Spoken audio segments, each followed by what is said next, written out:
முஸ்லிம் ஆண்கள் முஷ்ரிக் இணை வைக்கக்கூடிய பெண்களையோ அல்லது முஸ்லிம் மங்கையர்கள் இணை வைக்கும் ஆண்களையோ மணந்து கொள்ளக்கூடாது என்று அல்லாஹ் ஆணையிட்டிருக்கின்றான். கலப்பு திருமணத்தினால் முஸ்லிமுடைய ஆண் மற்றும் பெண்களுடைய கொள்கை, நம்பிக்கை, கலாச்சாரம் ஆகியன பெரிதும் பாதிக்கப்படும். மற்றவர்களிடமுள்ள குஃப்ரு, இறை நிராகரிப்பு, சிர்க், இணை வைப்பு முஸ்லிம்களிடம் ஊடுருவ ஆரம்பித்துவிடும். இது ஈடு செய்ய முடியாத பேரிழப்பாகிவிடும். அவர்கள் உங்களை நரகத்திற்கு அழைக்கின்றார்கள், அல்லாஹ்வோ சொர்க்கத்திற்கு அழைக்கின்றான் என்று இந்த வசனத்தில் அல்லாஹ் கூறுகின்றான். எனவே வனப்பும் வளமும் நிறைந்த காஃபிர்களை மணப்பதை விட்டு ஏழையானாலும் வறியவர்கள் ஆக இருந்தாலும் முஸ்லிம்களையே மணக்க வேண்டும்.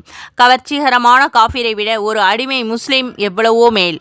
ஏனென்றால் கொள்கையும் கலாச்சாரமும் எல்லாவற்றையும் விட முக்கியமானதாகும். அதில் தவறிவிடக்கூடாது. அல்லாஹ் தஆலா நம் அனைவருக்கும் ஈமானோடு வாழச் செய்து ஈமானோடு மரணிக்கச் செய்து